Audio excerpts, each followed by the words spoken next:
اما بعد فاعوذ باللہ من الشیطان الرجیم بسم اللہ الرحمن الرحیم۔ آج ماہ شوال کی 15 تاریخ ہے اور 15 شوال جو ہے یہ شہدائے احد کی یادگار ہے۔ شہدائے احد اللہ تعالیٰ کی راہ میں جام شہادت نوش کر کے وہ مقام پایا کہ نبی کریم علیہ السلام نے ان کی بڑی عظمت و شان بیان فرمائی ہے۔ بلکہ نبی پاک علیہ السلام شہدائے احد کی قبور پر تشریف لے جایا کرتے تھے۔ مسجد نبوی کے فرنٹ گیٹ کے سامنے تقریباً چند میل پر ایک پہاڑ واقع ہے جس کا نام ہے احد، اور احد پہاڑ کے بارے میں حضور علیہ السلام نے فرمایا یحبنا ونحبہ، یہ احد پہاڑ ہم سے محبت کرتا ہے اور ہم احد پہاڑ سے محبت کرتے ہیں۔ اور دوسری حدیث پاک میں نبی پاک علیہ السلام نے ارشاد فرمایا کہ جب جنتی لوگ جنت میں داخل ہوں گے تو جنت کے اندر داخل ہوتے ہی احد پہاڑ کی زیارت ہوگی، یعنی احد پہاڑ کو قیامت کے دن اللہ پاک جنت میں داخل فرمائے گا۔ یہ احد پہاڑ کی شان اور احد پہاڑ کی عظمت ہے۔ جنگ احد جو ہے یہ اسلام کی دوسری جنگ ہے۔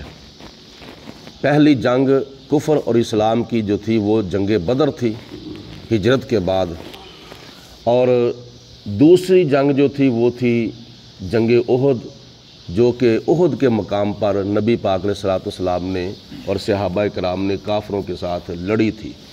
اور ساتھ یہ بھی یاد رکھیں حضور علیہ السلام نے ہجرت کے بعد مدینہ شریف کے اندر 10 سال زندگی گزاری ہے، اور اس 10 سالہ مدنی زندگی کے اندر نبی پاک علیہ السلام نے 27 غزوات کافروں کے ساتھ لڑے تھے، 27 جنگیں کافروں کے ساتھ لڑی تھیں، اور ان میں سے پہلی جنگ جو تھی وہ جنگ بدر تھی اور دوسری جنگ جنگ احد تھی۔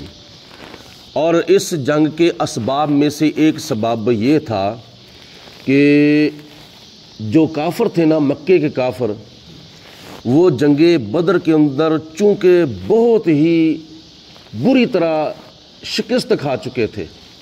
جنگ بدر میں پہلی جنگ میں ان کو بڑی بری طرح شکست ملی تھی، اور اللہ پاک کی ذات نے بڑی عظمت و شان کے ساتھ نبی پاک علیہ السلام کو اور میدان بدر کے اندر لڑنے والے 313 مجاہدوں کو فتح اور کامیابی عطا فرمائی تھی، اور کافروں کو بڑی بری طرح شکست ملی تھی، اور وہ جو شکست تھی نا وہ ان سے برداشت نہیں ہو رہی تھی، اور وہ اسی وقت سے سوچ رہے تھے کہ کسی نہ کسی طریقے سے مسلمانوں سے یہ جنگ بدر کا ہم نے بدلہ لینا ہے، اور یہ جو بدلہ تھا نا یہ جنگ احد کا اور غزوہ احد کا سبب بن گیا تھا۔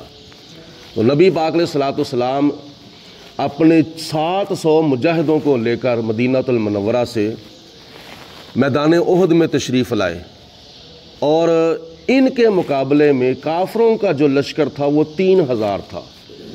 یہ دیکھو کیسا مقابلہ ہے، بدر کے اندر 1000 لشکر تھا کافروں کا، 1000 کا لشکر، اور مقابلے میں 313 صحابہ کرام تھے۔ میدان احد کے اندر کافروں کی طرف سے 3000 کافر تھے، 3000 کا لشکر تھا، اور مسلمانوں کا جو لشکر تھا وہ 700 تھا۔ 700 نے 3000 کے ساتھ ایسے مقابلہ کیا جیسے میدان بدر کے اندر 313 نے 1000 کافروں کا مقابلہ کیا تھا۔ اور قرآن پاک میں اللہ پاک ارشاد فرماتا ہے کہ ایک مسلمان جو ہے یہ 10 کافروں پر بھاری ہے، اور 10 مسلمان جو ہیں یہ 100 کافروں کے اوپر بھاری ہیں، اور 100 مسلمان جو ہیں یہ 1000 کافروں کے اوپر بھاری ہیں۔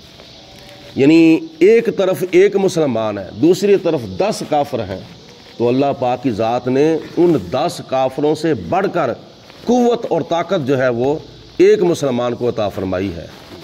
اور 100 مسلمان 100 کافروں سے بڑھ کر اللہ تعالیٰ نے 10 مسلمانوں کو زیادہ طاقت عطا فرمائی ہے۔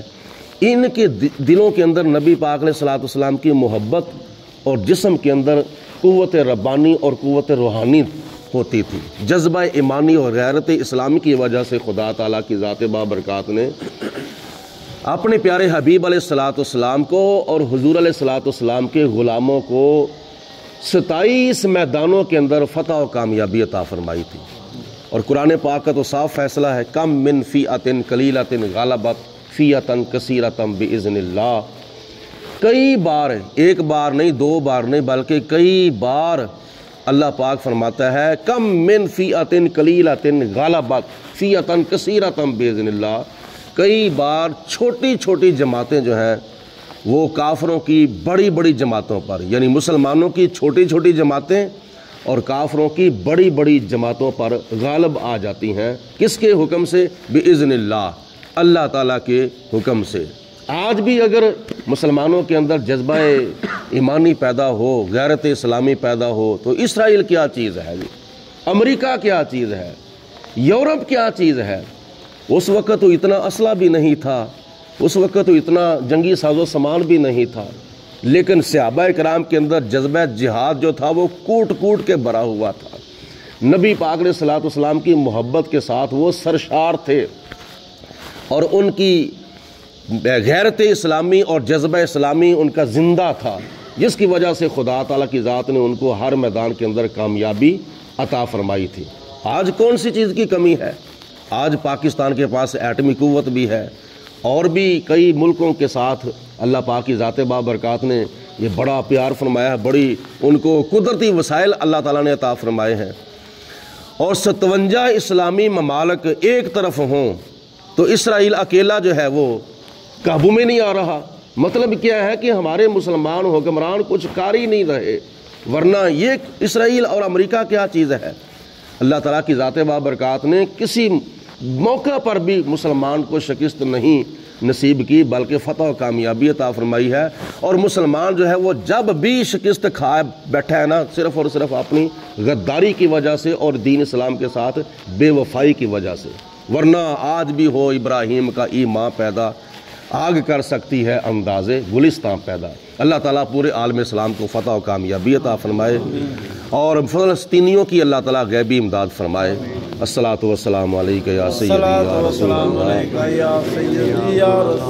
وعلی آلک و صحابک یا سیدی یا حبیب۔ الصلاۃ والسلام علیک یا سیدی یا حبیب۔